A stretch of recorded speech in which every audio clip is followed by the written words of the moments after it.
Thank you, gentlemen and guns. Coming. I survived. I made it with 5 kids while my wife was in London. We'll do a follow-up, but today go to allthingscomedy.com. We're doing a fundraiser to get a studio in Hollywood, and all the information is at All Things Comedy. Go to allthingscomedy.com. Nothing to promote. I'm going to Asia. If you're in Japan or Vietnam, look me up. I'll be there all December. Today's guest from Reality Bites back, my friend and comedian, Mo Mandel. This is Overcast. Hey. In the Mancave. You hear? Say it. In the Mancave. That's perfect. All right, we're recording. I gotta turn off fucking slapstick. This is fucking amazing. This room. Dude, like, I thought you were just overplaying how amazing this man cave is on the podcast, but this is like inspirational. Motherfucker. How do I turn this goddamn TV off?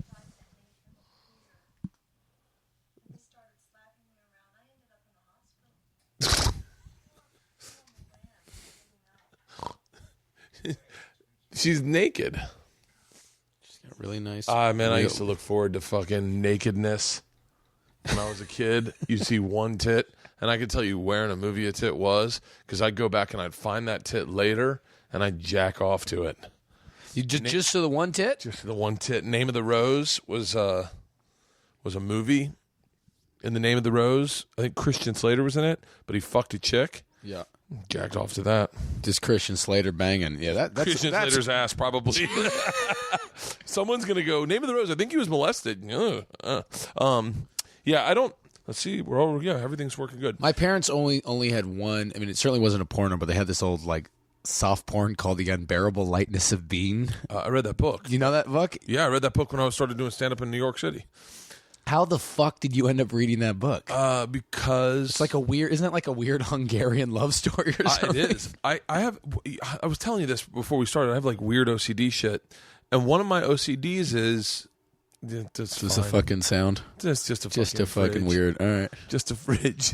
I was doing a podcast with the AC on, and you just hear. I don't think people don't give a shit, man. They want to be in the gutters, but I want to hear about this OCD stuff because I was a major OCD sufferer myself. Really? Yeah, big time, and I still feel those urges all the time. I couldn't. I think it's the reason I was not really sexually promiscuous because. I would convince myself I had AIDS or herpes or something. I'd convince myself I had contracted something, and I would be spiraling until nothing showed up, and then I was and then I forgot about it. Yeah. But that first week, I'd just be like a fucking mess. Dude, I mean, I'm just out of a 4.5-year relationship, and I completely forgot about the horror that you feel after sex. I mean, just absolute terror. Fucked someone.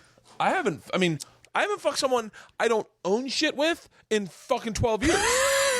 I mean, me and my wife have joint ventures, children and a house, and yeah. I mean, she doesn't want to give you a disease because it'll lower her own economic stock. Because her money's going to pay for your medical bills. I wish she had a disease just so I had that fucking security. That's like job security. What, that she couldn't leave you? Yeah, where's she going to go? Right. She's got to have a conversation that she's got herpes with someone. She's not going to do that. All right, so this is the time I was most convinced I had a disease. Okay. So and then I'll tell mine. Okay, and then we'll show each other our actual doctor's notes to prove that we didn't actually have a disease. That's the worst. Because this would be a bad story if I'm and then it turned out I did have AIDS. That's the worst. And then I just cough on your kid. That's the worst part about you can't get it from coughing. That's Ebola. Actually, you can't even get Ebola. I trust all the doctors from the 80s when it comes to AIDS. I still believe all those early statistics. I believed I would get AIDS. I was certain of it. Dude, Ebola. My friend's wife was bowling in the alley that New York doctor was bowling in the day before he got his symptoms and bowled against a doctor's team. Isn't that fucking crazy? You know how quickly I believe I got Ebola? I thought I had Giardia after one swimming hole visit. So wait, go back. So this is, by the way, the most interesting part about this is regular people, I think regular open-hearted people will genuinely believe they have a venereal disease at some point, that they contracted something from someone and make themselves crazy about it. But you always have to end with, but then I had nothing. And you have to. You can't be it's crazy, but it turns out it wasn't herpes.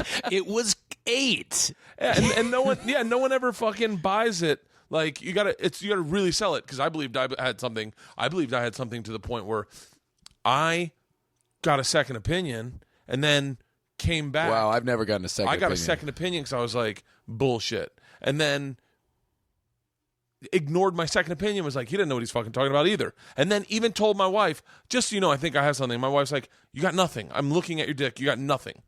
Like, I completely believed I had how would you... warts. I completely believed it. Completely. Like, you could not have convinced me. You had like otherwise. a little growth on your penis, but what did it turn out to be? It's my circumcision.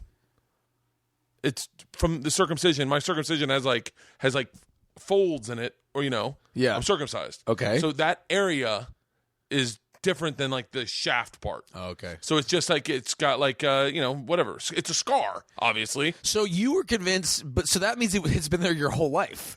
But I noticed it working at Barnes & Noble after I fucked this chick without a condom.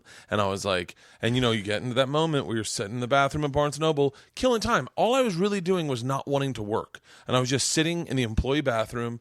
And you could sit there forever as long as you sat on the toilet. Yeah. I mean, I guess technically you didn't have to sit on the toilet because there was just a single bathroom. But sitting there. But you would. What else are you going to sit on the toilet? You're not going to stand when you're trying to be lazy. You're not going to stand. Interestingly enough, for those of you who know the story how I got fired from that Barnes & Noble, it was in that bathroom that I was like, I'm killing time. I was like, I should start doing sit-ups in here. But it was a bathroom floor. So I was like, damn it, I can't do sit-ups in a bathroom floor. And then it dawned on me, I could do sit-ups in the basement because no one's down in the basement. But in that bathroom, I was looking at my dick probably 2 days after having sex with this chick, looking at my dick, and I just convinced myself, I remember saying to myself, I don't think I've ever really examined my dick. Like, I don't ever think I've given it a solid look. And, if you're at work and you're not in the mood to work and you can't do sit-ups because you're in a bathroom, that's a great opportunity to do some self-exploration. And I'm going through and I'm like... You're just digging through the folds. Yeah, and I'm like, this area looks totally different than... And now it's all of a sudden I'm like seeing it...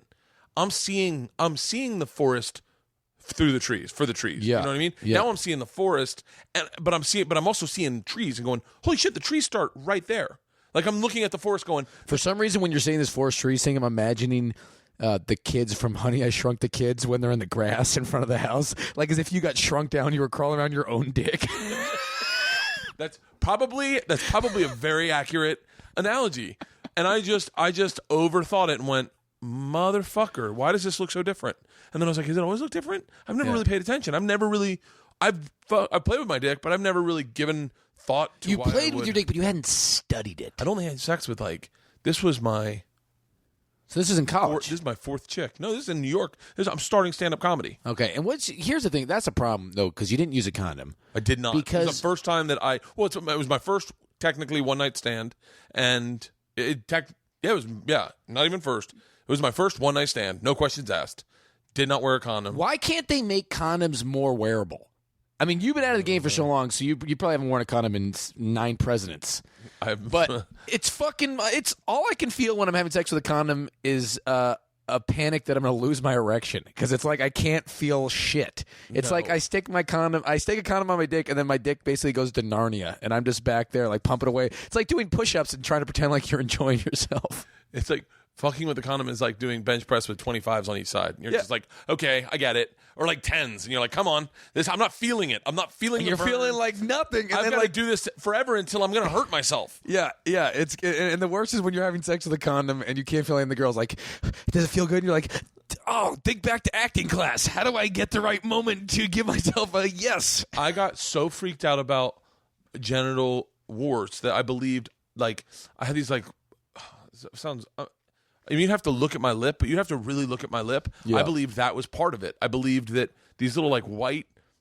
Oh, like, no. I mean, this is what happened to me, because I'm totally on by the way, I don't have it. Okay, go. By the way, for those of you at home, Bert is showing me a festering sore on the head of his penis that he's convinced himself is part of his circumcision. I don't know if he thinks his circumcision is on the head of your penis, but it is not on the top. Theo's got a great genital wart story. I'll tell you after this. Go. Keep going. All right. So basically what happened, I was in New York. I was about to go to South Africa to do comedy. You did the festival over there? Yeah, I did it twice. I did Johannesburg and I did Cape Town. It's amazing. So the week before I go, my brother gets evicted because he forgot to like pay his sublease or whatever. So I end up having to spend I never thought you had a brother. I thought you were an only child. I thought you met my brother. No, I don't think I did. I know your mom, but you're But Take it easy. I know, but there's so many stories I want to talk about.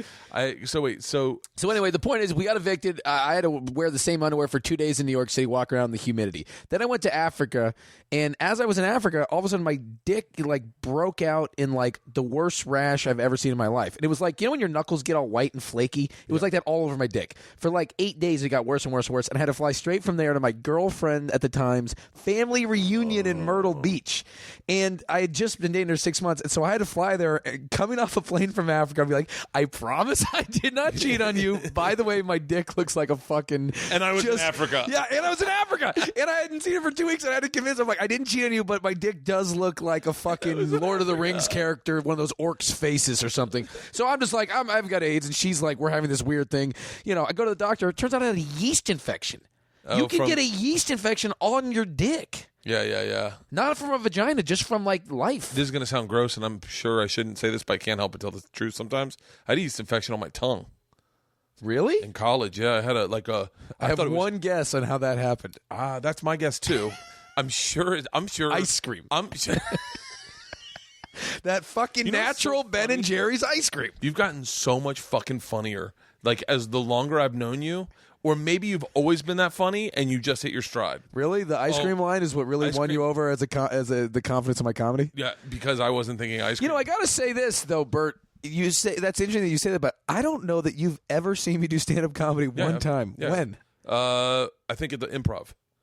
When was that? I have no idea, but I remember hanging out with you afterwards and wanting to say, there's a story one of my favorite stories about you ever, and there's two things I think about you. One, I think you're a fantastic host. I don't know if you know it yet, but I watched that audition thing you did for Comedy Central. I saw your set there too. I saw your set. Didn't you come into a set in a long time ago at the Cobb's Comedy Club? Oh yeah, but I mean you're talking 06. Yeah. Well, yeah. Because when we worked, I haven't seen you do stand up in probably since we've been on that. TV show. We were on this TV show together. I've seen you since then.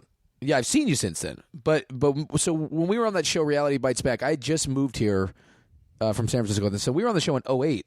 But that was a really good first lesson to me about how just in LA you can work with people on a TV show and all that, and then never see them again, basically. Dude. Because it's like I think I've seen you maybe 6 times since then in all those years. I've seen Donnell once.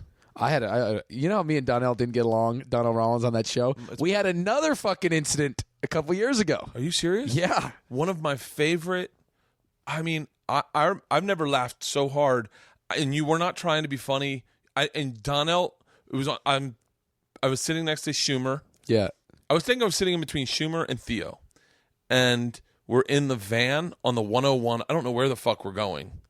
Schumer and Theo are the only ones from the show that I still keep in touch with. Theo, of course, I've seen one of my good Schumer buddies.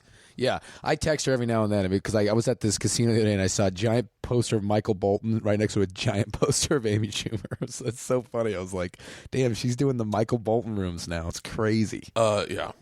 I try to ignore her career.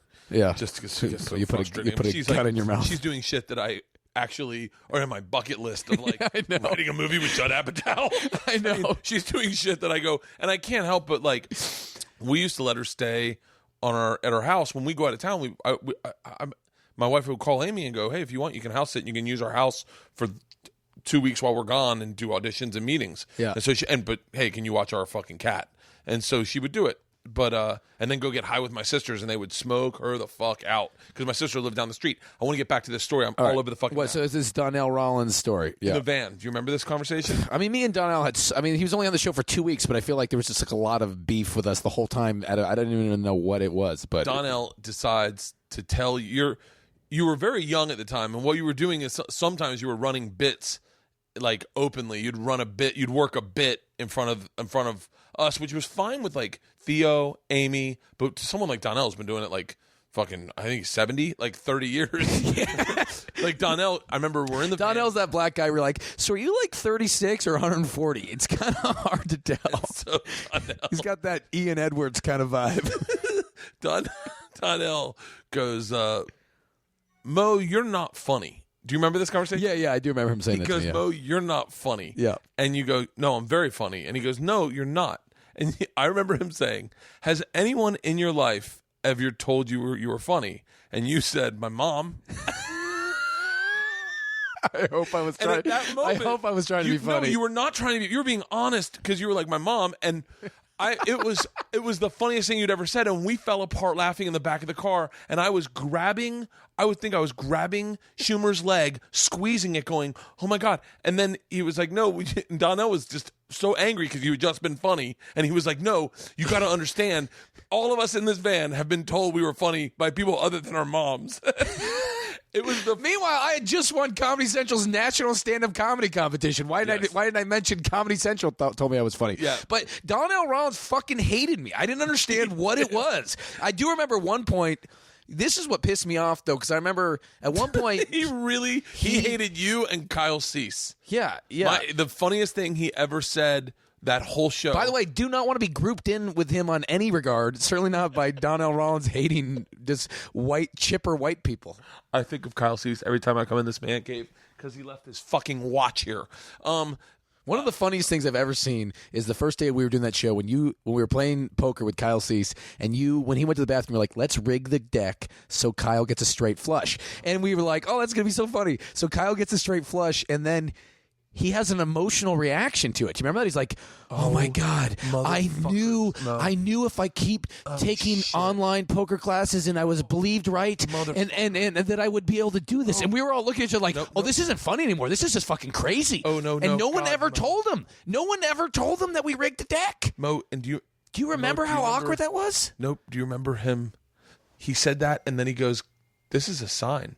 Yeah. This is a sign. This is a sign I belong on this show, and this is a sign for me." Oh my God. It was one of the more awkward experiences I've ever had in my life. We were all just sitting around like, fucking totally forgot about that. Oh my God, Bert, what you did was not funny anymore. Now you're just fucking with this poor kid's mind. And we never told him. We don't feel like he's playing. listening to this podcast, this is when he's finding out that there was no... Well, when he got kicked off the show 3 days later, he probably found out it wasn't a sign as well after printing out those stupid hats. But dude, there's so much about that show I could talk about. I remember Chris Fairbanks. Yeah. Oh God. I see. He's a guy I've never seen since the show. Maybe Chris one Fairbanks, time. I've seen.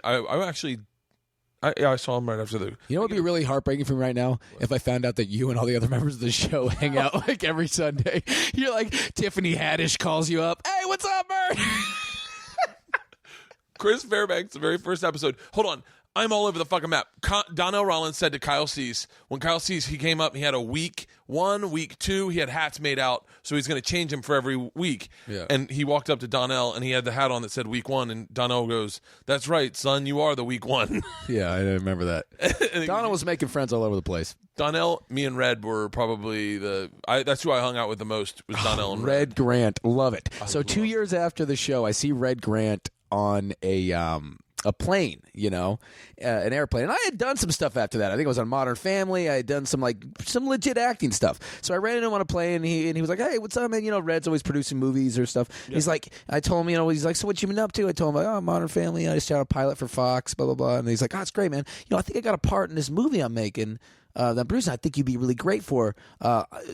Give me your hit up my person here, and I'll have them send your people the sides." I'm like, "Oh, this is great."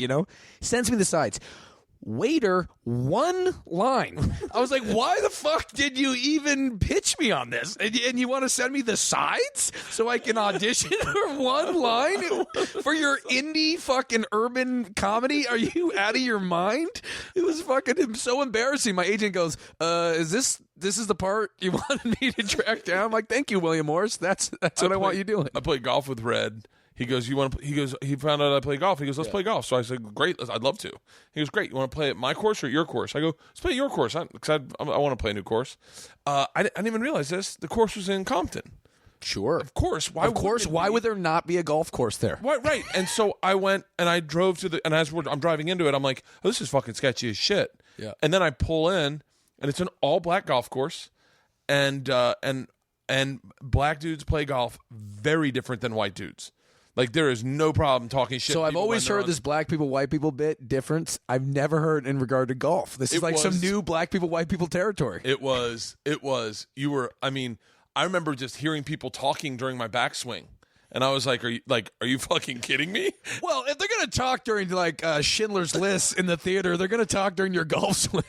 And like as you were putting, they're like, no way he's making this.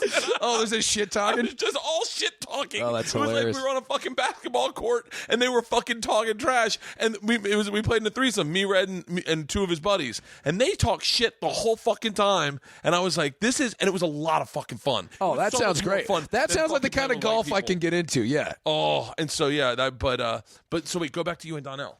Oh, okay. So obviously, me and Donnell. I remember the final thing I said to him. Do you remember when he was like, she was shit talking me really bad in the final episode when he came back, and I said, just because you're black doesn't mean I don't outweigh you by 80 pounds, and I don't think you could beat. I mean, if you want to fucking, I kind of like challenged him to a fight a little bit. Like, I don't think I physically we were shooting a TV show, but I remember saying, because he was giving me like bully attitude, and I said, look, dude, I'm not scared of you. You're a little guy. I don't care if you're from fucking Baltimore or whatever. And I remember you being like, Donnell would beat the shit out of you. And I was like, I didn't understand it. I was like, and I still quite kind of don't really, but you were like so convinced he would demolish me. I didn't realize. Well, first of all, I always look at upbringing as the thing that makes a better fighter. Sure, I'm not a good fighter either. But I remember you and your mom my mom said she was jealous of the relationship you had with your mom, because you and your mom were very like loving, like you give her a hug out of nowhere, and like you. That's right, because I remember you and your mom having a really nice relationship. Your mom was very great funny. Relationship, but like you and your mom were like solid. Like I was like, my mom was like, she really loves her. They really get along, and I don't think, did Donnell's mom even come? No, his mom did come, and she was adorable. They looked exactly the same. Don't you remember that? Yeah, they looked exact. I mean, it was adorable. And look, I like Donnell. So I have a lot of respect for comics. What was the second run in? Well, hold on. So I want to back it up. Probably he would have beat the shit out of me. I mean, maybe I'm sure he probably would have won the fight. But my point was, it's not like your Red Grant, who I couldn't even imagine in a million years agreeing to get in a fight with. Yes, it was like, come on, it's like dude. If Dave Chappelle talk. Well, Dave Chappelle's swollen now. He's like big as fuck. But it was like, dude, I'm not gonna. I mean, if we get in a fight, maybe I'll be the one with the bloody lip. I'm not going to be. I'm not. He's a skinny. Another thing with I was like, I'm not afraid of you. Yeah. You understand that? So stop trying to intimidate me, because it's just you're like a 45-year-old dude. I mean, it's just stop. Yeah. Comedy Central called me and they're like, I hear Donnell's being a fucking lunatic. Are you having a problem with him? I'm like, no, dude, whatever. This is, they actually called me about it because the producer was like, this dude will not leave this other dude alone. He was being such a dick to me. I didn't realize how fucking in good shape you were until we did the gain weight challenge. Oh, right. Anyway, so me and him tested for this Comedy Central show. Like a year ago, I was up for this lead in this Comedy Central sitcom, and they wanted us to chemistry test, and it was two brothers, and then the side character who Donnell was playing. But the side character was just supposed to be high and say like two lines in the whole scene. Like Reggie Watts is the one who ended up getting it, so that's an example of what he was supposed to be. But Donnell decided to take over the entire scene when it's a scene between two brothers. Me and the other brother, two leads of the show. The show's called Bad Advice for My Brother. And then he took the side character who's supposed to interject 3 lines and make himself the center of the whole scene. So he just destroyed my whole audition. I was like doing the thing and he'd be like, man, I'm so high. I'm so fucking high. Oh, no, just screaming. And like, I'm just like, dude, what the fuck are you doing? Like, just. Who ended up doing the brothers? They didn't cast anybody from the whole fucking thing. I don't know. This show didn't get picked up anyway. But it was just like, I just remember being like, motherfucker, dude, this guy came out of nowhere again on another TV thing for Comedy Central. I used to party with Donnell. Yeah. Back when I first started, that was like my late night group was like Donnell, Tony Woods, I love Tony Woods. I opened for him one time in Sacramento Punchline years ago. That motherfucker was hilarious, dude. No, but the thing I remember, you showed me your Comedy Central thing, and I remember, and I had hosted a bunch.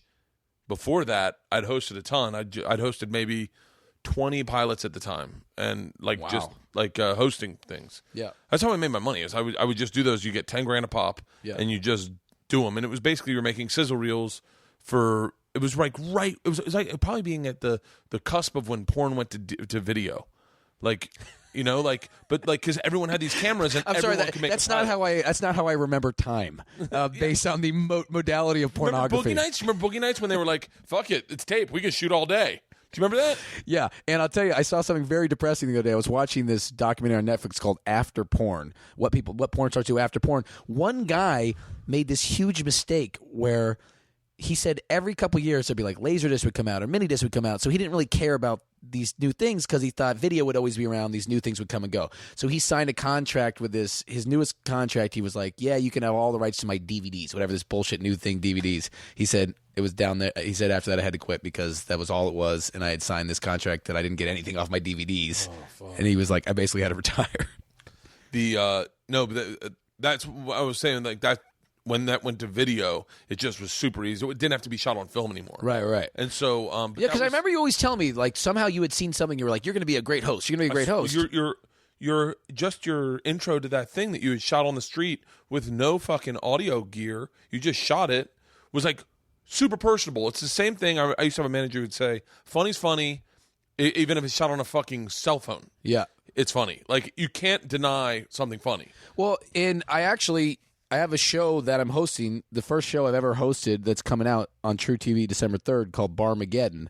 And I remember thinking while I was shooting it, like things that you had told me about hosting. I remember I talked to you one time at the Comedy Store and you're like, you just have to be enjoying it more than anybody else there. You have to be enjoying fucking have a good just time. Have a good time. And that's what I thought the whole time we were shooting, because we were shooting 5 days a week. You know, we shot 8 episodes in 10 weeks. So 8 weeks out of 10 I was in a different city in bars. Shit. It was intense. And it was amazing. I was drinking the entire time. But I just kept thinking to myself like, you'd go to set someday or you have to show up and you're exhausted, you're tired, and just like, I remember thinking what you told me, like, just find a way to enjoy it the whole time. You don't have to be funny, you just have to be having fun. And I see the way it comes off, and it comes off great. It comes off like I'm just this guy guiding you through this fucking adventure, you know? And it's really truth. fun. And especially, the other thing it does is it makes your crew happy. Yeah. And if you have a happy crew, you have a great show. Yeah, absolutely. There's 27 people on the crew. It was fucking crazy. Who produces? So J.J. Abrams? ITV, and it's on True TV. So, dude, it's called Barmageddon. You'd love this. What's the show? So it's by the people who did Wife Swap, and it's basically bar swap. So the first episode, we take a guy who runs this flaming drag queen gay bar in the middle of Hell's Kitchen. He has to go run a biker bar in Queens. And then the biker bar guy has to go run the gay bar, for a week. And they each have a chance to try to make changes and turn the profits around. And then I just go back and forth, fucking around, getting drunk and, interviewing customers and hosting the shit. Oh, that's going to be a good show. Yeah, it's awesome. So we shot, we're in New York, Chicago, Baltimore, South Florida, Chicago. I mean, it was so much fun. And it was the first thing I'd ever hosted. I always wanted to be like an actor. And, I've done some acting. I was on a sitcom, blah, blah, blah. But when I was doing this, it was You've done a bunch of acting. I mean, yeah, but when I did this, I was like, man, this is like so much more fun. It's like doing radio. It's like doing radio. You just click into this. I'm like, what you've been doing for years on stage. And then it's just like, it really is like, I see myself doing it. I'm like, oh, I could do that. Like, I really know how to do that. And I can get better at it, What it is it is a different muscle than stand-up per se, because stand-up has to be you got to be on your game and know what you're saying next. Yeah. It's like doing crowd work, and it's a muscle that's very familiar to comedians. I remember telling you this when we were at the, whatchamacallit, I was like, comics, I would love to do it for more comics. It's just get them into a network, get them a deal, get them a pilot, and then be on set to be like, what I just told you, or, just have a really good time. Yeah. If you have a really good time, you're going to fucking love it. And you're going to love it because everyone's going to love you, and you're going to love that reception. Yeah. It's like, and everyone can laugh. If you say something funny, everyone can laugh. It's not like in a movie where everyone's got to not laugh. And there's so many. I mean, I love hosting, and I'll do it forever. And I've seen, I'm watching Trip Flip and all the stuff you do. It's like I see the way that you are interacting with people, like especially in that early moment where you're trying to recruit people for the show. Yeah. It's like you're just doing crowd work. Somebody says no, or somebody says yes, or somebody's maybe like boom. You always have a little thing or a little something to say there. And that was the same thing with the show. I'd have, they'd make the changes in the bar, so I'd walk up to people. Hey, so what do you think about the new margarita? Whatever. And then whenever they say, it's like, oh, then your stand-up brain kicks in. You find a way to spin it into something funny. You find a way to pull an interaction out of them. And sometimes when you just listen, they say fucking hilarious shit. Oh, totally. Nonstop. Totally. Or sometimes when I'm not listening, I say even better stuff. Because we have an hour special coming out in December 5th or something, 6th. for Trip Flip, and the guy's like, I just give the guys the couple the trip, and I'm like, all right, we're going. I can't tell you where we're going, and it's the only time I've ever done that. But I go, I will see you guys at the airport, and I didn't tell them my name. I didn't tell them anything, and the guy goes, should we exchange contacts and info? And I went, no. Like, but I was saying, like, in my head, I was like, no, because I have a producer who's going to do that later. Right, but you're just so casual. I was so casual. I was like, no. And then they were like, what? And I was like, yeah, I'll see you guys at the airport. So it's like, you can see these guys are like, is this real? Is this a prank? But yeah, there's a bunch of guys I think would be. It's like I always say, I'll do Travel Channel. I'll work at Travel Channel as long as they'll have me, because it's a great fucking job. Oh, well, I mean, your job is unbelievable. I mean, I actually thought about your job. I was watching, because I was trying to, like, when we started shooting the show, I just came back. I was gone for, like I said, like 2 months. I just got back like a couple weeks ago. But I was watching Bourdain. I was watching you. I was watching guys that, like, respect and are good at hosting and sort of able to be themselves. So that was always my scary thing with hosting. I got offered jobs before to host, but I was like, I don't want to, if it was a cheesy thing or something that didn't make sense to me, but I'm like, I love bars. I can be myself. But I was watching an episode of your show where you went to the fucking Great Barrier Reef, and I was like in suburban Chicago, and I was like, that's a better job. Dude, that's a better job. We leave for Japan in a couple weeks. Oh, man. We go to Japan, then Vietnam, and I mean, I can. If you ever twist your ankle while scuba diving or anything, you really got to pass my contact info over there. Guys, this is Mo. Trip Flip, host flip. Yeah, you know how like Leno used to come and host Letterman, or they would host each other's show? Me and you should do that when you go to Japan and I go to Baltimore. Could not put me in Bar Rescue or Barmageddon. I would literally be a It would be liability. fucking Armageddon as soon as you get on set. Oh, I've done a bunch of drinking shows. Everyone's always trying to get me to do a drinking show. And every time it's just same fucking outcome. It's like the first act's great, and then he just is like doing rants, and like towards the end of the show, I don't. Then get he just what got the like really going on. racist at one point. His shirt came off, and I don't know what the fuck to say. Dude, it's so about funny because when we first started shooting it, the producers, at first they thought the joke would be I would just get fucking trashed every time. So they literally called me, and the guy goes, I guess the guy, me in the briar the guy at True TV, I guess this guy like just doesn't drink or something, because he goes, so how many drinks can you have per hour if we're shooting for 8 hours and still be producible? Like 4? I was like, no. What? Have you had human alcohol before? What the fuck are you talking? Like, I'll be dead per hour. Yeah, he's like, if we shot like an 8 hour day, you have like 4 an hour because we want to have you with a drink. I'm like, yeah, I'm not from Krypton. I don't know if you're aware. How about let me be somewhat responsible and not get fucking blotto?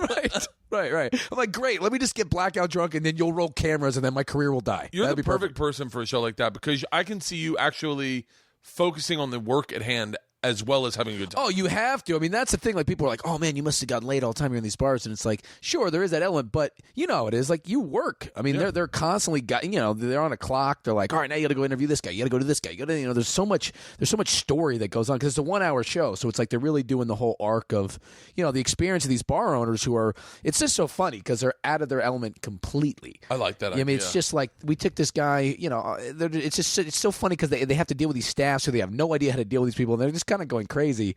But, I have to kind of like be the neutral character. You know what I mean? So I have to kind of like constantly like make sure they're doing okay, then make sure they're doing okay, and, go back and forth. So yeah, it's like I was like I could never do this if I was hammered. But you have to be a little drunk just to kind of keep the vibe going. The only thing that's bad about hosting is it's really fun and it's really comfortable, and you feel artistically, you feel satisfied at the end of the day because you kind of did stand up and you wrote bits around, like you feel like you've written, but then you haven't done stand up.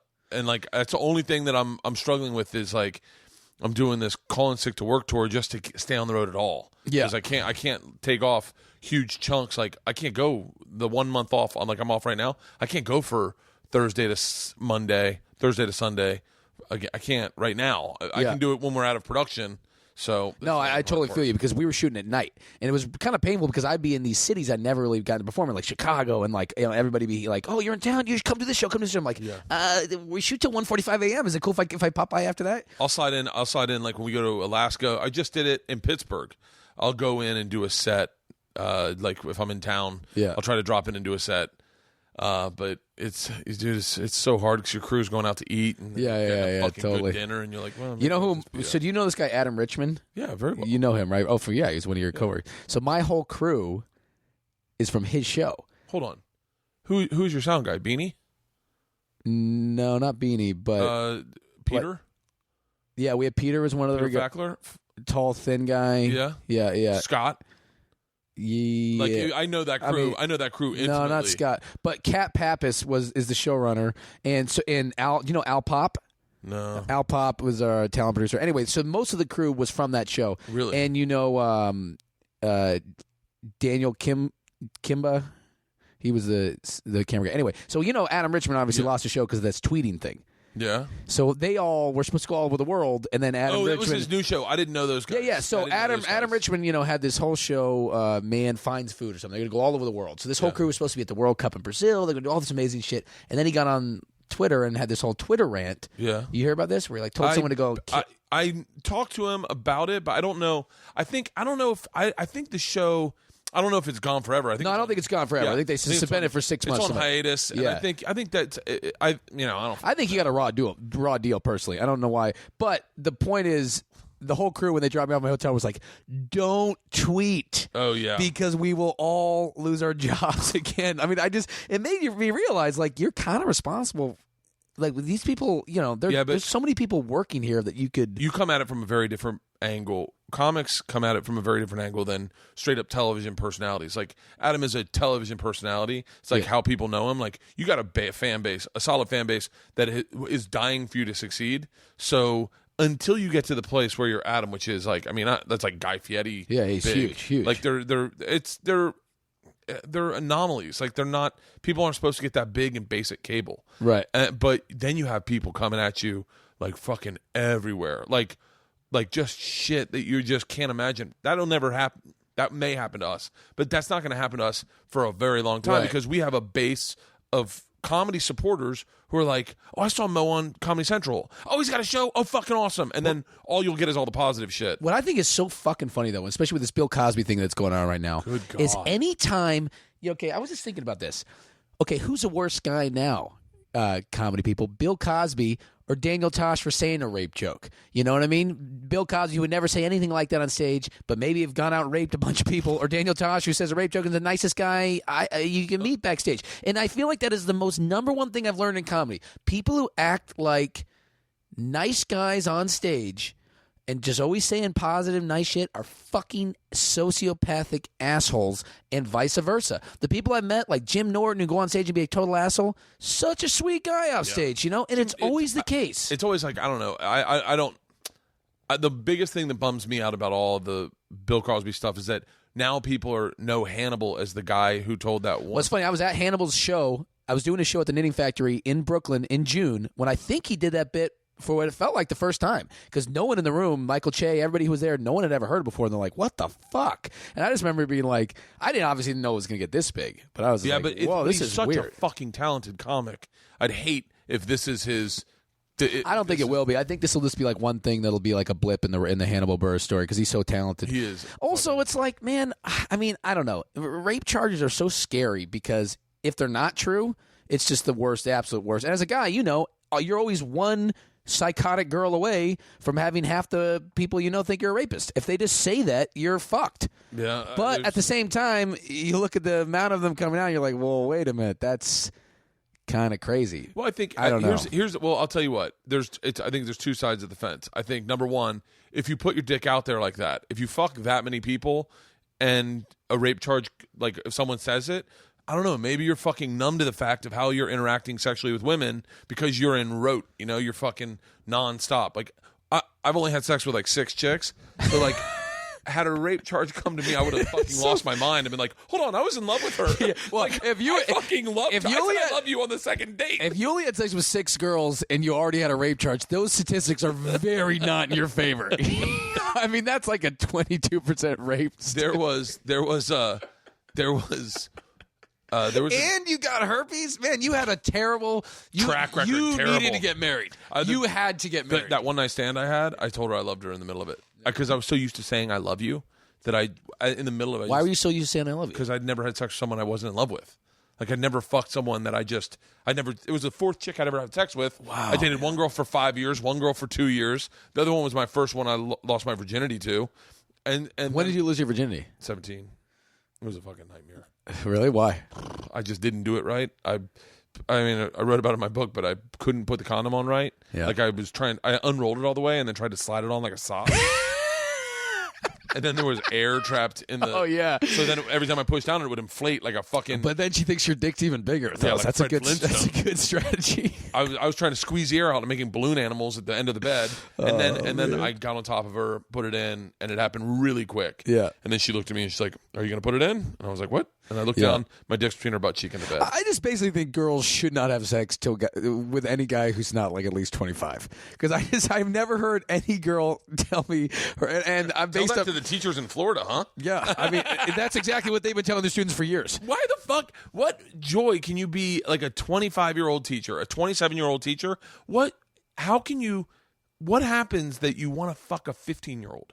Like, I don't get what they'd want in a 15-year-old boy. Nothing. There's no experience. There's no. Oh, is the experience what's turning you off on that one? He won't know his way around my shaft. You know, I need a 15-year-old boy who's been in there in the trenches. No. Like the females. Oh, okay. The female teachers, not the dude teachers. Motherfucker. Well, that's what you said. You're like, why? What is the? Okay. No, the 15-year-old. The girls. The Yeah, girls I don't get fuck that. A 15-year-old and they're married. And you're I just don't like, get that. what the fuck? What? That happened in my town. That happened in Tampa. That happens in Tampa once a year. That's how Tampa picks their new mayor. Whose ever kid fucks the most teachers, that guy gets to be the mayor. It's blown away. If I had sex, and I can already tell you the teachers I would have loved to have had sex with at 15. Oh, I forgot you're from fucking Tampa. Yeah. Dude, so I was just in South Florida for 3 weeks and talk about, I think older people just like to fuck younger people down there because I got hit on by this 70-year-old woman while we were shooting Barmageddon, and she had that like Florida skin that looks like copper pennies. You know what I mean? Just that real, just melted. And she's this is fucking so Florida. She starts hitting on me, and I'm like, you're 70, so I know I'm only on cable, but I could definitely do better than that. Do better. And she goes, I want to fuck your great granddaughter. No, well, this is the thing. So she goes, well, I also have a daughter. And I'm like, well, if you're 70, your daughter's probably like 50. And she goes, well, I also have a granddaughter. I'm like, what do you like, one of those fucking Russian dolls? It's just like a smaller one that just keeps popping out. And they're like, how do I catch? I just go to her granddaughter's house. Hey, your Meemaw says we're supposed to fuck. So. Your Meemaw. That's a very southern word. Yeah, but it was just like, man, dude, those older women in Florida, they don't let it go, man. So maybe it starts even, when they're 25, they want younger. It's such a youth. Everyone's trying to look young and stay sexy Maybe and that's shit. what it is. Maybe that's exactly what it is. It's like dipping. It's like getting a little piece of that the fountain of youth. Yeah, the little 15-year-old penis fountain of youth. Maybe, I don't know. I mean, I can't imagine. I couldn't please a 17-year-old when I was 17. Like, I can't imagine. Fuck no. I can't imagine trying to fuck my wife now. Most of the times I have sex on a one-night stand, I just am aware of just how horrible I am. But how many chicks have you had one-night stands with? If you had to ballpark it, a lot. Like how many chicks have you had sex with? If you had to ballpark it, I don't know. I mean, close to 100. Really? Yeah. And most of them have been one-night stands? No. Definitely not. Like, most of them you've had sex with them twice. Oh, wait. Now I'm trying to think. But maybe not 100. Maybe not 100. I don't know. They couldn't have all been relationships. Each one was a 6-month relationship. I'm 58 years old. No, now maybe it hasn't been 100. I don't know. It's been a lot. I've been in a relationship for the last 4.5 years, and I just broke up. So it's Why'd weird. you guys break up? I don't know, man. It's weird. It just sort of like, we'd just been together for a long time. Great girl, wonderful person. We had a great relationship, and somehow I just was like, I don't know. I just wasn't ready. It wasn't going to be the thing. I wasn't ready to make. I don't know. I just started. I'm still trying to work it out. I'm so fresh out of the thing, And we kind of decided I was going to be gone for 2 months to shoot, the show, and she was just like, take those months to figure out what you want, Wow. And it was kind of like, but you know how it is. Jesus Christ, I fucking like this chick already. I know. Well, on the one take your time, have a good time. Well, it wasn't like that. It was more like fucking come back with an answer. It was more like that. But you know how it is. You're shooting a show. You feel like a rock star everywhere you go. Someone's handing you an iced coffee or a fucking menu to. It's hard to really do a lot of reflecting. You know what I mean? It's very hard to do shooting any self-reflection. Yeah, she was like, figure out what you want. Think about it. I'm like, great. I'll I'll do that. And then I'm like, oh, I'm just drunk in front of a camera, which is my favorite thing, 2 of my favorite things ever, 5 days a week in bars, flirting with, do more of this. flirting with cute waitresses. And I'm like, drinking. It's like, I can't get myself into what do I want out of my life zone. So we're just taking some time. I mean, I moved out. As soon as I got back, I had to move into a sublease. Oh, you weren't. We were living together. Yeah. Oh, shit. It's been pretty weird, man. It's actually been, it was weird because we got a dog together. So I had to be kind of dog? a little cute poodle terrier mix. Yeah, you can move forward from that. Well, listen to this. So this is exactly how it happened. This is how women do dog shit. So I'm out of the town last summer on the road for 9 weeks. And back on the week, a couple days or whatever. But she's like, I miss you. I want a dog because I'm so lonely, whatever. So she was always wanting a dog. So I'm like, don't get a dog. Don't get a dog. We just moved into there. Don't get a dog, And of course, I'm in Chicago doing the Schaumburg Improv or whatever. And she sends me a picture. She goes, I just fostered this little dog. Oh, she's like, we can get rid of it when you get back. We can give it back. I'm like, yeah. That's exactly what I'm gonna do. I'm gonna come back, see this little adorable puppy, be like, yeah, throw him in the oven. I mean, no. So I fell in love with the little guy. I never had a dog before. You serious? Yeah, which is weird because I grew up in the country. I don't know how we Isn't your mom like a therapist? My dad's a psychiatrist and my mom is a dance therapist. Dance therapist? She does like this movement dance therapy type thing. Really? I mean, at this point, they're both basically retired, but yeah. I believe in that movement dance therapy type shit. Do you really? Yeah, mostly because Isla, my youngest, is dyslexic, and someone told me you need to get her into crawl therapy. And I said, what's that? And they're like, did she walk before she crawled? And I said, yeah. She only had she barely crawled at all and just started walking. And they're like, yeah, most kids who just start walking right away are dyslexic. And they're like, you need to do crawl therapy. And she even got the crawl before you walk backwards? Yeah. That's You're quick, Mo. That's You're hilarious. quick. Yeah, she flipped that around too. Oh, you know what sucks, dude? What? When she gets a boyfriend, she's gonna have sex before she kisses the guy, and you're gonna be like, she's gonna be like Julia Roberts in Pretty Woman. Yeah. She said she fell today. My wife left for London last night, and she fell. I scraped both her knees. She's gonna go to prom and be like, so we should probably fuck before we go to the dance, right? Because that's how it's going. We do that now.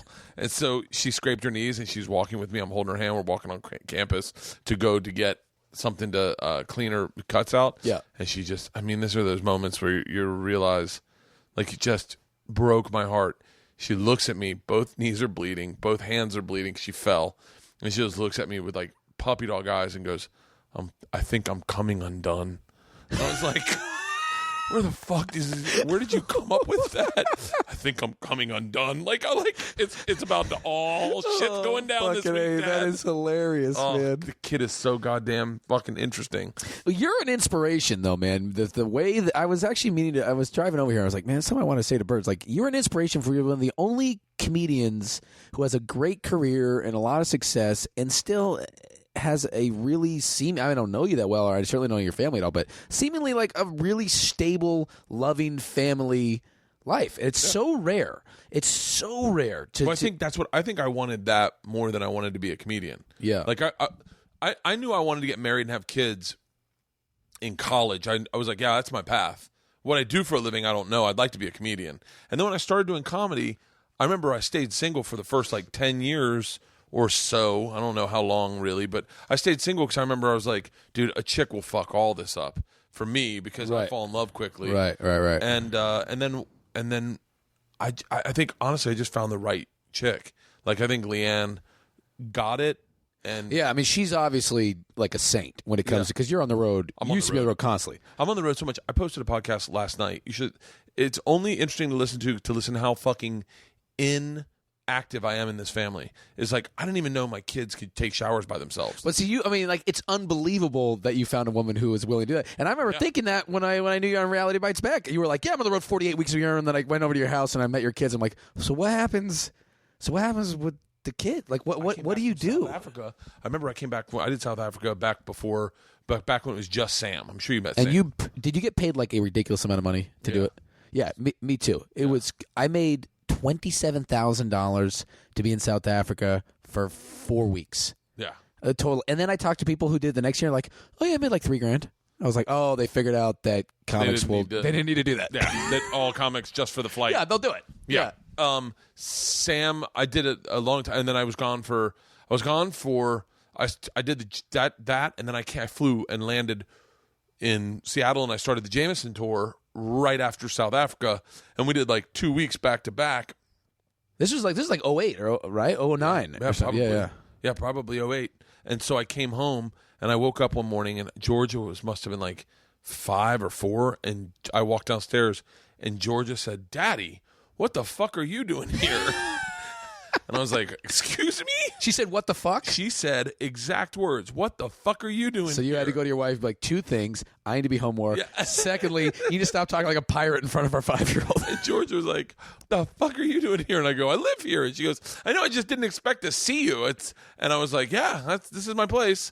That's weird, man. I mean, but you made it work, and that's pretty amazing. And that's kind of what I've been in sort of like a little, not like a depression the last couple weeks, but just some thoughts about it. It's like weird, man. I really felt like my life was on this path. I had a girlfriend, a great girlfriend. We lived together. We had a dog, and I was like, I'm 32. I'm like, we're gonna, I'm gonna get married. I'm gonna be that guy. I'm gonna be that comic. And then now I feel like I'm on this other path where I just sort of veered off, Yeah. And now I'm back into who knows where. Where it's like, all right, now I got to figure out what I want to do now. But I just I didn't want to get married and do that unless I felt this burning desire to do it, dude. Because from everything I've heard from people, it's incredibly tough. If you're not in it, like it's like getting a fucking tattoo on your neck. You better you gotta trust that artist. Yeah, like and you can't just go. No one gets a tattoo on their neck. Like, I don't know. What do you think I should get? Like, you have to fucking. I want a grenade, or I want Yeah. And so I feel like I knew without a fucking doubt in my mind, I want to spend the rest of my life with this chick. I want to have kids with this chick, and I want to fucking. How long into the relationship do you know that? 4 months. And then how long? I didn't know. I mean, even up to. But 4 you are months. from Florida, though, so I feel like you guys are just like a real go get them kind of people. like if you want to marry someone, or they're a criminal right off the bat. I didn't know I wanted to be with her, and then she dumped me. Like, she dumped me, and when she dumped me, I went back and I said, "What do I want? I want her." And I was like, "I want her." Like, I don't like all the shit that I was thinking I wanted in a girl was stuff that really didn't matter. Like, it was all like tits. I wanted blonde hair. I wanted a certain. Really? I wanted tan, but because I grew up in Florida, I wanted a girl that looked like a stripper. Yeah. And so, and Leanne doesn't look like that. She looks like Sally Fields. Yeah. So I was like, this isn't what my stereotypical woman was supposed to look like. And then I was like, oh, maybe it's not about what they look like. Maybe it's about who they are as people. And I was like, gosh, she really is a really great person. Like, she's cool with me going on the road, and she's cool with me being an artist, and she's like, those are all really important. Really important. And that's, you have to, I mean, I always find it amazing that women, first of all, date comedians. Because let's break it down. You're like, hey, so here's the deal. I'm going to be gone all the time. And then when I'm on stage, I'll probably say a lot of personal fucked up things about you in front of strangers. But the good news is my income will constantly flux. It'll always vacillate. And when we're at dinner, I will be thinking about jokes a lot of the time. And I'm a neurotic, fucked up piece of shit. Do you want a relationship? Sometimes when you're talking, I'll be talking over you in my head. I'll be going, okay. Oh, and I'll never find you as funny or as interesting as I think I am. And if you don't give me the kind of reward I need when I say something funny, I'm going to get upset. So what do you think? Are you on board? And you know what's so weird? Girls always are. That's, you know what I realized? Normal guys must be so fucking boring. They must be sitting there talking about finance, and girls want to blow their heads off. That's why they'll put up with our fucking lunacy. Have you ever seen, I've seen people, I've been around people that I know are just colossally boring. And you're like, and you think, my brother's a lawyer. Every time I come out with him and his friends, I'm thinking like, oh, I'm glad I'm fucked up. Yeah, it seems more fun than being normal. It's you know what, I was in Hawaii, and I was looking at couples, and I was looking at them going just like, so what's their thing? Like, what do they do? Like, who makes who laugh, and who's interesting, and who's coming up with brand new ideas? And I was like looking, and I was like, a lot of these people just want someone to cuddle with at the end of the night, someone that's not going to leave. And then I went, and I was. Are you a cuddler, by the way? No, I have fucking intimacy issues. Really? And so yeah, I mean, I'll cuddle for a little bit. You seem like a cuddly guy. You're not. No. Oh, it's weird, man. It drives Leanne nuts. But like, I saw them, they're flipping the thing, and they flip it, but it wasn't all fire yet. And I was like, that's what a regular relationship is. Like, just spinning the little baton, and then when they light it on fire, I go, that's what I am. Like, I'm the fire on the end. It's dangerous. It's not fucking safe. but it's fun to watch. I feel like this is a line that you're like picking up a college student with. Yeah. You know what I am, babe? I'm the fire. I'm a little dangerous. I'm dangerous. I'm the dangerous. But if you don't get burned by those flames, we burn all night long. Oh, I'm sorry. I have to go back and serve coffee. I'm sorry. Oh, when my shift gets off at 2. What so yeah, but you're still young. You can find, like, I look at like Sebastian just got married recently. And I did guest sets for him when I was in South Florida. I hadn't had a chance to really see him do an hour before. It's fucking amazing. There's a lot of guys amazing. Yeah. You know whose hour I just saw the other day? I said his name earlier only because he's on the top of my head. Was that guy Gerard Carmichael, the guy from the store? Yeah. I like that hour. I Gerard's great. I expected to shit on it because he's young. Yeah. But yeah, I liked it. It was really good. He was Absolutely. There's a lot, like, you can tell he's young, but for the most part, I was like, he wrote one joke where I was like, I was working on a bit like that. God damn it. Yeah. No, I mean, you see it, you hear his mind work, and you're like, that's the ingredients that it takes. Yeah. You know, I mean, that will blossom into something incredible. I'm dying to see Ari's hour. Oh yeah, it's gonna be great, dude. There's so many people. You were talking about whether to do an hour or not to do an hour. Well, I'm like totally ready to do it. It's just like, it's depressing. You have all this material, but then you're like, how do you get? You know, it used to be like when I started comedy, I thought, okay, you know, you do a half hour and then you're like famous. You know what I mean? And then I did a half hour at Comedy Central, and then it was like, all right, some comedians know who I am at this point. But you know, okay, this actually brings us back to what we were saying about being nice to your crew when you're hosting a show and all that kind of stuff. Yeah. What I think was very important on this show that I just did is it was the third show that I've done now. You know, like I did 8 episodes of Reality Bites Back with you, and I saw how that didn't really change my career. Then I was on one of the stars of the sitcom on NBC. We shot 8 episodes, got canceled immediately. I realized how that didn't. Where you were an agent, right? Yeah, it was free agents. Yeah, we were PR agents, Hank Azaria and Al Madrigal, you know, the whole thing. And I realized that didn't change my career, but also both shows kind of tanked. And so coming into this one, it was like I wasn't. Because the crew kept saying, like, oh, it's cool, you're not like a douchebag. Like, usually the talent in these shows can be like kind of arrogant and a douchebag. And I was like, well, this isn't my first rodeo. Like, I've seen how these things can just bomb and go nowhere. I'm grateful for the opportunity. Dude. And we've already shot 9 episodes. That puts me 1 ahead of the last 2 shows, which hit 8. So it's already kind of a victory. I don't think I have known talent whose first project just took off and they were fucking amazing. Yeah. And you're like, wow. And I think they believe, and I'm not to shit on anyone, but like I think they believe they've got the Midas touch, where they were like destined for this. So much luck. It's insane. So luck. But like I have done to date probably 40, 30 pilots, and I've had, I'm going to say 7 TV shows. Yeah. I've had all my TV shows have failed. Like, I remember when I got my first TV show got canceled, Mark Cronin, who is, by the way, one of the most successful guys in cable television ever, history, Mark Cronin told me, don't get all broken up about this. All shows get canceled. And I was like, what? He was like, every show. He goes, Friends will get canceled. Like, every show gets canceled, and you got to be comfortable with the failure. I got so comfortable with the failure that I don't like success. Like, too much success makes me nervous because then I start seeing people go, like, take shots at you. Like when Dane got really hot, like everyone started taking shots at you, and in my head, I'm like, as long as you're failing, everyone loves you, right? And I haven't been failing. You know what's the whole thing? The comics comic. That everyone, he's the comics comic. Yeah, he's a comic that everybody loves because they don't feel threatened by him because he has no career. Exactly. Yeah.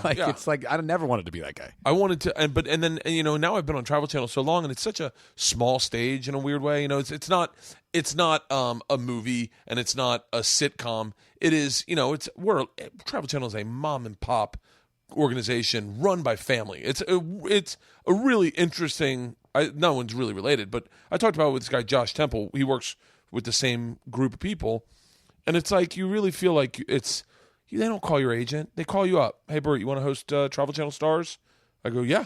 All right, cool. We'll send the paperwork forward. And then, and you know, and I'm in a deal there, so like I've already agreed for a rate, so I don't, you know, it's just. But that's the way it works there. And it's the greatest. It's the fucking greatest. And you get into a network like True TV, and then they start going, hey, man, do you want to do voiceover for a show? And they're like, fuck yeah. Yeah. And they're like, all right. And then I know, it's already happened. They already had me on this other show that's on now called How to Be a Grown Up. They came in there and did like 4 episodes. It's like, yeah, it's the same thing. It's like, and I feel like if you're easy to work with, and you're really, and you're that's what I was trying to come back to, is that yeah. you come at it as I mean, and comics are like this, and I think this is why comics get it because we have paid our dues, man. And it's like, dude. By the way, and networks should know this.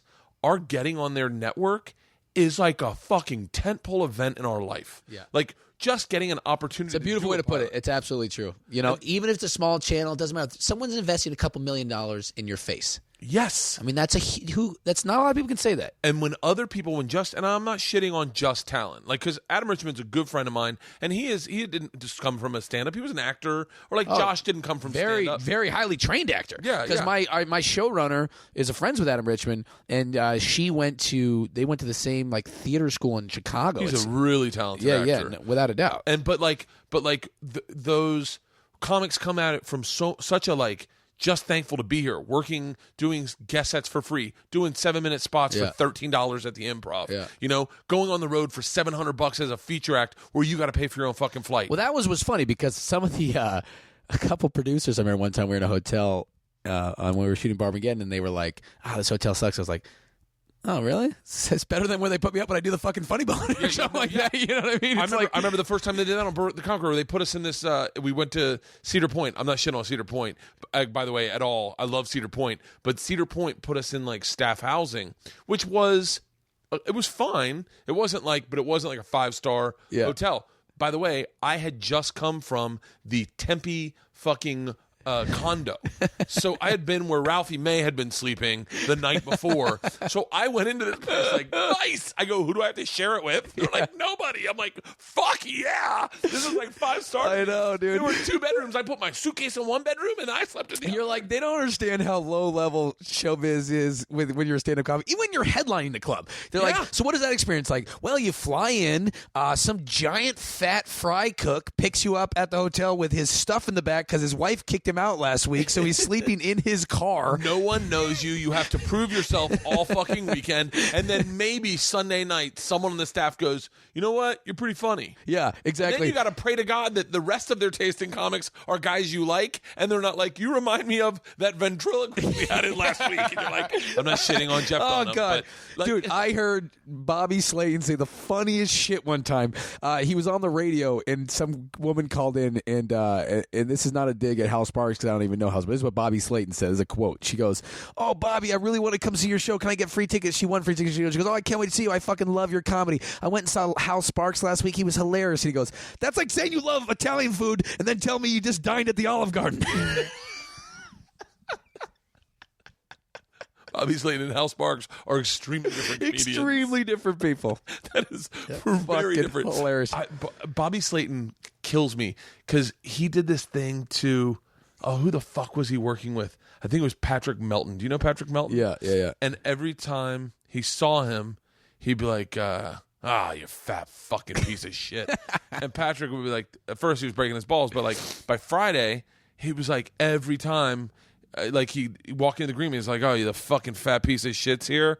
Oh, motherfucker. And just nonstop. And by the end of the week. Was this in Philly? No, it was in Florida. I want to say it was in Florida. It might have been Philly. I don't know. But at the end of the week, and Bobby Slayton wouldn't let him drive in the same car. Like he was like, I go by myself. The fat fucking piece of shit should walk. You could use the walk, fat fuck. Fuck. And so like the whole week just hammering him. And by Sunday, Patrick Melton is like fucking had it. He's like, I'm done. I can't deal with this guy. And he sees him in the elevator to go down, and Patrick's like, and Bobby just goes, hey. And he's like, hey. And he's like, you gonna ride with us in the car to the club? And Patrick's like waiting for it. And he's like, yeah, I was gonna walk. He's like, no, you should ride with us. And so the car shows up, and I think someone from the club's driving it. I think it's Casey, and then Patrick. Bobby goes, you want to sit up front? And he goes, sure. So Patrick sits up front. Bobby sits in the back. And they start driving. He goes, I bet you like that, you fat fucking piece of shit.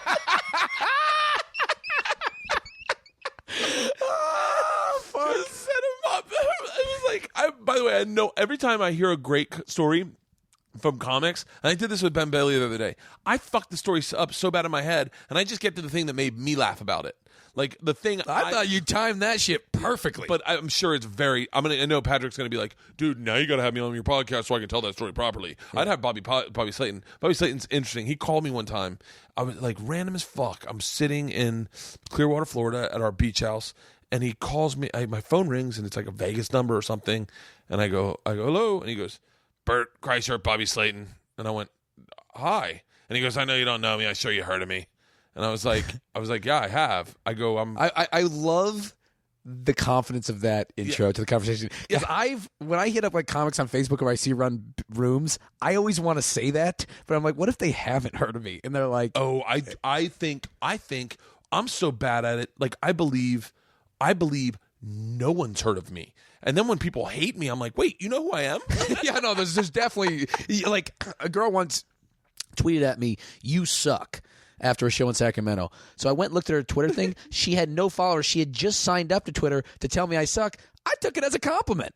I mean, like I really affected her. You know what I mean? She had to give her email address to this. Yeah, she had to fucking sign up. She had to check a box. You know, it's a lot of effort. Bobby Slayton, I think, I get a kick out of that guy. And then he talked to me. He's like, I got a club in Vegas. I asked around. I heard you're the guy that's killing it. You want to do it? And I was like, yeah. And he goes, I'm not negotiating money with you. It's $2,000. And I was like, at the time, it was like good money. And I was like, I'm in. He's like, $2,000, put you up, eat for free. It was at Hooters. Yeah. I go, Hooters is my favorite restaurant ever. That's just the most Tampa thing you could have possibly said. It is the most Tampa thing. Yeah, that's actually, I think that is the motto of Tampa. It is where Hooters started. Is it? Yep. Oh, okay. There Hooters you go. started in Tampa.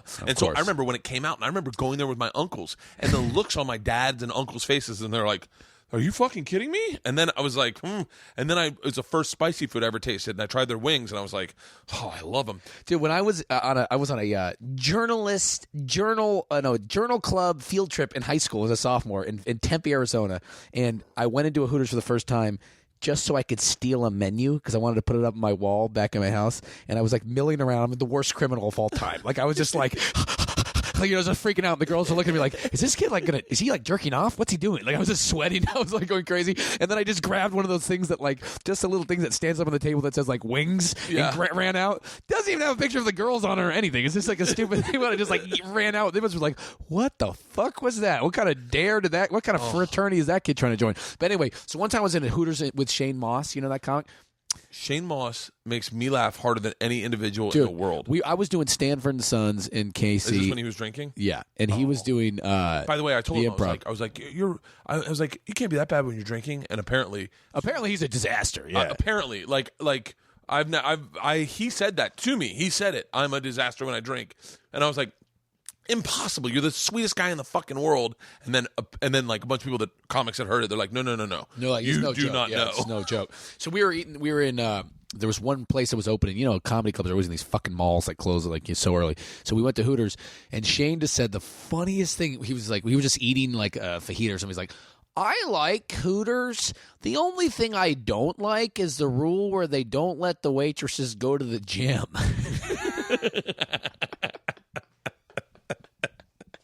And it was so true of that fucking rural KC Hooters. He is so fucking fun. He did a podcast with me. Yeah. And he just gotten back to LA after breaking his heels. Oh, that's right. Poor like how do you even he makes me laugh. And I played it when I went to New Zealand. I went to New Zealand right after that. And I was in the car with a bunch of people, and someone said something. My travelers were like, yeah, so what's up with your podcast? And I was like, oh, we'll put it on. We had like an hour drive. So I put on the one with Shane Moss. And I mean, the whole fucking car was laughing hysterically. He's an interesting fucking guy. Totally weird. There's a certain he's got a weirdness. Yeah, there's a certain kind of comedian that is just like, when you talk to them off stage, you wouldn't expect them to be a stand-up comic. Like, I think me and you, if people meet us and they find out we're stand-up comics, like, oh, yeah, I get it. You're loud. You clearly think you're, like, really charming and funny. I can see why you would do this. But then there's another group of people where you're like, oh, I would think you'd just be, like, a weird grocery store owner in, like, Wisconsin or something. Like, Todd Berry. Well, he looks funny, though. Todd Berry. Todd Berry, I've always thought this. I remember being very jealous of Todd Berry when I first started. Not like. Well, you guys have identical styles and fan bases. No, well, we're both from Florida. Oh, that's right. Yeah, and so I had you have a real connection with the people that started where you came out of. Like, For sure. like Todd Berry was from Florida, Mitch Hedberg was from Florida, and Tom Rhodes. Tom Rhodes was from Florida, and they were the guys I like I sought them out. Yeah. And so I met Todd, and I remember being like jealous. I was jealous that I was like, I'll never have this. He had the confidence in himself to get into stand-up when I'm certain, like, the whole party wasn't like, Todd, Yeah, exactly. fucking put your shirt back on. How about You gotta that? be a comedian. How about that, Donnell Rawlings? Did anyone ever tell Todd Berry that he's funny? I bet even his own mom didn't say that. By the way, I want to clear up. I have no beef with Donnell Rawlings right now. I don't want him to see me at the Improv and be like, oh, you still think you can fight me? I did make it clear that I thought you would win. I just said I wasn't terrified of you. And I should also clarify, I've lost about 25 pounds since that exchange. Now it might be. Now I might be a little scareder. Wait, I've lost 20 pounds in the last year. Really? Yeah. You look good. Are you just not lifting weights? No, on purpose I've lost weight. Oh, really? Yeah. Oh, you were always muscular.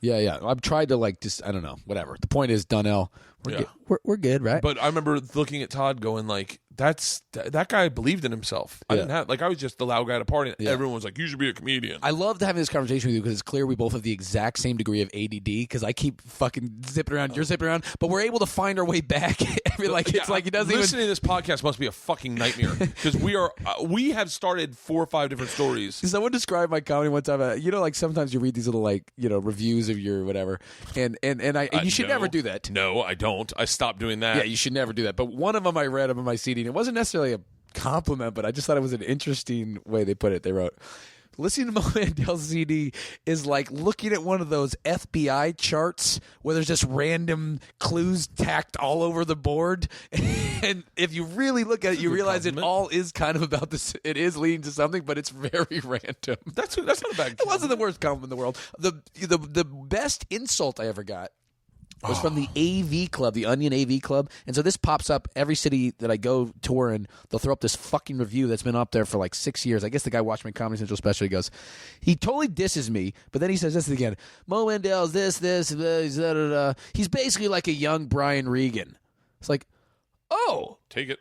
That's the greatest compliment you could. Why didn't you just start out with that? Basically, like a young Brian. I was like, Regan. so I'm like a young, hugely talented, amazing comedian, which I'm not anywhere near as talented as. I take that compliment. Yeah, so it's so funny. So I was like, oh, so you just like different things than I like because everything that you're saying is leading up to a compliment that you think is an insult. It's hard to take anyone's review of anything accurately because they either like what you do and review it positively, or automatically know they're not going to like what you do. It's like, and I'll use. I have to disagree with you though. I think I did get one review that I thought was exactly accurate. After I did Conan, somebody wrote on the Conan blog website, "Horrible set, douchebag. Go get a rope and hang yourself." So that one, I feel like, all right, the guy really nailed it. You know? Yeah, the guy. I mean, it's hard to refute. He that gets my voice.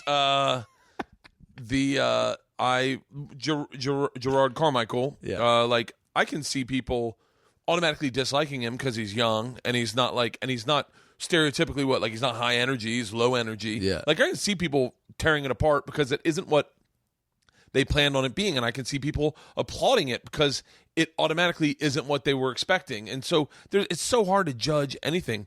I look at reviews and I try to find the one, like I don't look at reviews anymore. Like my book got reviewed, like the first 3 reviews were like through the fucking roof, and my wife's like, yeah, and all I knew was bad ones right around the corner. Right. And so I refused to read any of the 3 reviews because I was like, because if I read those, then I got to give the same weight to the bad ones. Absolutely, 100%. Yeah, and it's all bullshit. It's like if you have an audition that you thought went great, and then you had sometimes you walk out of these auditions, you think, oh, they love me, you pilot season, especially like a year ago, I would audition for like 40 pilots, and I remember talking to another friend of mine who had gone out for all those pilots, and I was like, so what was your best audition? He's like, oh, this one. I was like, oh, me too. What was your worst one? This one. Oh, me too. And I realized it had nothing to do with what we were doing. That's how the producers act. Yeah. They just act like you do a great job. Yeah. That has nothing to do with what you did. It's just it's the same thing with reviews. It's like it's just a thing, and you can, if it's a good one, you're like, I earned that. And it's a bad one, you're like, they don't get me. No, neither of them get you. It's just fucking what it is. There was a review. The last review I ever read was on my hour special, and it was over in England, and it was extremely accurate. What he said was so fucking accurate, and I was like, What Was it negative or It was positive? negative. It was very negative. And he was like, it seems like Kreischer wrote these bits 6 years ago and is still performing them. And I was like, yeah. And he's like, because some of the punchlines seem a little lazy. And I was like, yeah. And he was like, I mean, you see some real brilliance, but for the most part, like I had this joke about this doctor giving Leanne an episiotomy, a black doctor, and when he went to go stitch her up, he's like, I find I'm sure I'm skewing the review to the way I wanted to remember it, but he's like, I find the material insightful, but the very last word he says is so hacky, I have to discount all of it. And it was so fucking accurate. Is the doctor, it was a whole story, true story about the birth of Georgia, and then the doctor gives her an episiotomy, and I didn't know what that was. And then when it is, it's when they blow out the taint. Yeah. And when he starts stitching her, and I was really proud of this writing, was that I said, he does it, and I said, are we going to put that back together? And he's like, of course I am. I was like, well, do you want to take a look at my junk before you start stitching, or are we just going to ballpark this on the handshake? And he was like, I do this every day, boy, what you worried about? And I go, I'm worried you've never seen a white one. And then I just took one of my favorite lines and then followed it by the dumbest fucking line. As a matter of fact, you're out of here. Bring in the Asian doctor. And then why? Why the fuck would I do that? Because you want to make sure you got 100% of the crowd. Yeah, and I'm just like, God damn it, this guy's totally fucking accurate. I have good writing followed by very lazy writing, and so I'm like, I literally have. What's a hard interesting? time. I remember one thing that you said to me when we were doing Reality Bites back at one point. One other thing that you said, and you really wanted. I think because you kind of got the sense that I was the youngest. Well, I wasn't the youngest, but I was definitely the least experienced comic. You were the youngest. Yeah. Well, maybe Schumer I think is younger than me, but I mean, like I was definitely like the newbie to that. That was the first TV thing I'd ever done. Really. Yeah. I remember you said, "Do you want to be rich or a great comedian? Like, do you want to be successful and rich and famous, or do you want all your peers to think you're funny?" And you said, you said about yourself, I would rather people just think I'm funny and be a great comedian. And I remember other comedians in the car being like, well, I'd rather be rich. And I remember just being like, I was still at this point, and maybe I'm not still there with this naivety where it's like, I think if you are a great comedian and your peers respect you, you do ultimately end up having money. I don't know. I don't know that that's not true. I don't know if you get rich, and it might take 25 years and you have to be Bill Burr. But I mean, I don't think it's not. But it's always an interesting thing because there is an element of that, And it's kind of like when you get offered a hosting thing or something. If it's not what you want to do, you're like, is this, is this my voice? Is this my journey? What do I really want to do? And I think I do this for 10 years? Yeah, and you have to keep, and not only that, because that's just like, what do you actually enjoy doing? But like, why did I move to LA? Why did I first pick up a pen and start writing jokes? What did I want? But then the problem is, man, you look at some of these comics you respect the most, their lives are fucking miserable, and you're like, I don't want to sacrifice everything for my art. Yeah, I just don't. I used to want to be a novelist. I wrote a novel, and I realized like this is a fucking great way to kill yourself. You spend fucking 4 months by yourself mining the depths of your pain, and at the end of writing that novel, I was like, I don't know if I ever want to do that again. This is the most depressing time I've ever had in my life. And then you really like Dostoevsky, all these guys who I fucking like. Notes from the Underground is my favorite books of all time. You read these guys' lives, they're fucking miserable. Yeah, and that's not worth it. I'd rather host a fun TV show, put out a couple great hours, fun hours, have a good life, make some people laugh, sell some CDs, improv, and shots still. Yeah, still do shots. Be happy. You know what? I don't need to fucking change the world, but I want to make people laugh and have fun. Sell some shirts. I really feel that way now. I was so angsty my whole life. I wanted to be a writer. I mean, I am a writer still, but I've changed it up. Now I'm like, I want to write some big fun movies. Sell, get a TV show with myself. I don't need to write the great. Dark. Yeah. And I'm sure a lot of people who are hearing me, who I'm sure could easily say the same thing that review said about your act, about my act, would be like, yeah, you don't have it in you to write a novel, this and that. And I don't think people really see that side of me because I've kind of decided I'm not going to give it all my energy anymore. Yeah, you can't. I like what you say. It's find out what you want. I like. What do I want? I want to be on Travel Channel for 15 years or 20 or as long as they'll keep me. Yeah. I want to do a sitcom. I'd like to do a sitcom. I'd like to do a sitcom creatively just to do one. I think it's one of those things I would like to do creatively. It would make me feel fulfilled. I said I wanted to write a book. I did it. And maybe I'll write another one, but that's not on the front of my burners. And like I'd like to sell a movie only to say I sold a movie. Right. Like I don't really I can't get emotionally invested in it because I don't have 4 years to give to a fucking movie. Like, but I don't need to be a movie star. I don't need to be an actor in that capacity. Like, you know what you want. Oh, but my main thing is like, and I don't even like. I want to go on and still be able to do amazing fucking radio in cities, and then go do killer fucking shows, and then have people be like discovering me. Yeah. Like, I love stand up. I love the fucking. It's so great. It is so great. I fucking when I was doing, it's so funny. It's like you just, if you get it, you get it. You know, like the crew when we were shooting Barmageddon, which, by the way, I got to say, the last 2 months of my life when I was shooting that TV show, the best 2 months of my life, I think. Like, in career ways, especially in a career way. And I'm sure this is not exactly what my girlfriend wanted to hear the last 2 months reflection words, but in a certain regard, you need to find yourself. You're like, I found myself. No, I mean, and he's happier. But it's like it is in a career thing. Those were definitely the happiest months I've ever had in show business of any regard. You know, but when we would get done on we'd have one day off, I was racing around town on my own dime, taking cabs around the city, doing like 4 stand-up sets, and they'd be like, "What are you doing?" They're like, "So how much you get paid?" And I'm like, I think I lost $97 in cab rides. It's not about that. It has nothing to do with that. It's just they're like, so why did you have to like work out a bit? It's like, I mean, I just, that's all I wanted to do. It's like you really want you feed off it, you know. And it's like that I'd say is one of my goals that I would love, and I'm envious of the way that you've been able to build up a real fan base, and I want that. I want people who want to come see me do it's great when what you have people, I want to do. It's great when you have people that want to see what you do. Exactly. I mean, because there's a few people always show up, but like over the last few years, I had a little bit of a fan base off Chelsea lately,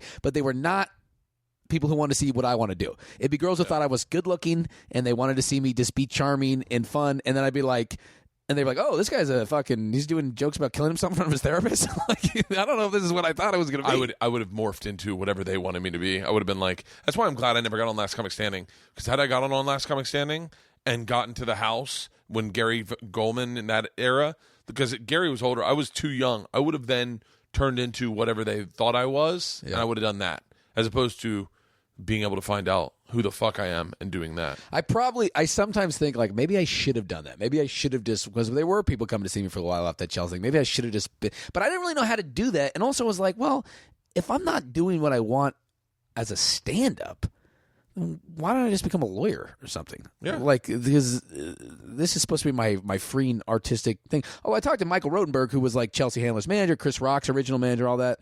And he said, I was talking to him, he's like, you know, the reason that Chelsea's so successful on that show is she gets guys like you on there to say edgy, fucked up shit that she doesn't want to say. And that's why it keeps it edgy, but she doesn't not have to be the one to say it. And he goes, eventually, if you want to get famous, I was writing jokes for George Lopez at the time, Michael was repping, just for like a week on this crazy like dating show that was a disaster. And he goes, if you ever really want to get big, you have to decide there's a lot of things you're not going to say, because you'll lose people. It's amazing. It's amazing. Yeah, that has been the hardest lesson for me to learn as a comedian. And I still haven't learned it. I've learned it. I've learned it a little bit. But I still fuck up. But like, because like sometimes you just get in the middle of a moment and you're like, I got this. And then you say something fucking outrageous. You're like, whoo, I did not. Or it's funny as shit. Like, that's the problem. You think of something that is just so fucking technically perfectly funny and the logic is there. But that's not what they're taking away from it. They're taking away that you just said something about anorexia, or you just said something racist, or you just said something that. Yeah. They're not looking at the artistry of the joke, or they're not understanding that you're just in it because you think it's funny. That's the whole point. And that's the problem. If I ever say something to offend anybody, they need to understand that my only goal was to make them laugh. And if I didn't do it, I'm sorry. And if I did the exact opposite of that, and they might laugh, but the problem is then you're no longer the comedian they want to root for. Yep. That's you why lose. It's that's tough. why I'm only doing I feel like I'm only doing very personal stuff, because I go, hey, this is all about me. You can't. This is my path. Yeah. Like, some girl in my documentary, some girl got offended because I had a joke about my wife farting during sex, and she just hated me. She goes, I hate what you stand for. And I was like, wait, this is about me. Like, what is? And she's like, how dare you say that? And I was like, that's me. That happened in my life. My wife's cool with it. We're good. You shouldn't be offended for shit that happened to me. Right. You can't do that. You can't. I can't tell you I tried to kill myself, and then you get offended that I tried to kill myself. Right. Like that was me. You can't fucking deny Right. that. I mean, that is the safest way to do it, and the best way to do it if you're only talking about yourself. Just talk about you. That's now what I do. But see, I got into stand-up because I want to avoid having to get to know myself and my emotions. Tosh said to me one night, we were doing a show, and he goes, what's so interesting is you want them to know who you are. And I said, yeah. And he goes, I don't want them to know me at all. And I was like, what? And he was like, I want them to know less than nothing about me. And I was like, oh my God, I'll tell them like secrets that aren't even funny just because that makes me feel happy that they know a secret about me. And he's like, you're out of your fucking mind. Like I could totally see Tosh feeling that way too, because he is one of those guys who get up there and he's one of my absolute favorite comedians. He's one of my absolute favorite comedians. And I never understand why he can remain so likable saying the worst shit. And I'll feel like because I always think of myself, if I was to break down the two best examples of what I'm trying to do combined would be Bill Burr and like Daniel Tosh. That's so interesting because even Bill, you feel like you know him because he's so raw and honest on stage, but he didn't tell you shit about him. He doesn't, like, on stage, he doesn't talk about, like, he'll tell you, like, growing up, but it's more of a broad stroke. He doesn't get, like, I haven't seen him do stand up in a while. I shouldn't even. No, he can talk about himself, but he talks more about his opinions on things. Right. You're right. Not like his day-to-day exists or stories, like a lot of stories. You know, a lot of it starts out with a story and then it becomes like his philosophy on something. Yeah, like, and I wish I could do more of that. I love when he does. You got to have opinions on stuff. Jameis Winston, I go back and forth. What's wrong with this kid? And then maybe he's just this savant. Maybe he's just so pure, just like you know, like Billy Crudup in Jesus' Son, that he just doesn't like. He's like, oh, how did I get into this? And then I go back and forth with this kid. Thank God I've never said anything like one way or the other on stage, because if I meet him, I want to be like, hey man, big fan. Which kid? Who? Jameis Winston. Who's the quarterback from Florida State that had a rape accusation and then stole crab legs? Segura and I were talking about it the other day. The fucking cat calling. All I know is I've never cat called a fucking person in my life. That's all I can say about that, because I've never done it. I've never had the balls to do it, let alone like, thank God I never had the balls to do it, because apparently it's offensive as fuck. I could never pull it off. I could never be like, oh, I see that and I'm like, who the fuck? Well, what I thought was funny was But Bill Burr will have a solid.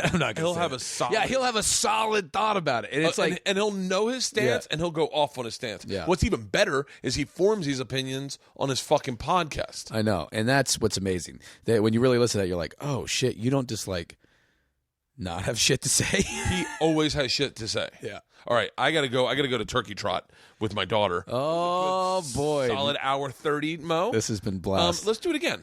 I would love to. Like, because there's a few guys that I could, like, Segura and Joey and Ari, that I could just sit and talk to forever. And I could totally talk to you. Like, Dude, this is. I didn't even feel like we didn't scratch the surface. We didn't scratch the surface. Let's come back. I'm around for, like, 3 weeks. Why don't you come back, like next week, and we'll just log another one, and I'll put it up in. I'm going to Mexico on Friday. I'm back on the 29th. Let's do it that week. Perfect. My show comes out December 3rd, True TV, 10 o'clock. Nice. Armageddon. Nice plug. What's your at Mo Mandel? At Mo Mandel, yeah. And what's your podcast? I haven't been doing it that much these days, but it's Mo versus the World. I have a comedian on, and we go through different topics, and I challenge them to be funnier than me. And then I have the audience tweet in who they think was the funniest on the podcast. Oh, I like that. Yeah. It's so good seeing you, Mo. You too, man. It's so good seeing you fucking mature into, like, a grown man. I mean, when we did that, you were like, what, 24? I was young, yeah. God, you're fucking. I'm glad I know you, Mo. I'm glad I know you, and I'm glad I've squashed my beef with Donnell on this podcast, and he gets that I was mostly just bluffing. You name your next album, it should be. I should title this "Burning Bridges" with the Reality Bites Back crew. No, there was no bridge to burn. I think at the most, Donnell, maybe we had a little tightrope I could have possibly walked over. You had a Bridges of Madison County. Thanks, Mo. I appreciate it.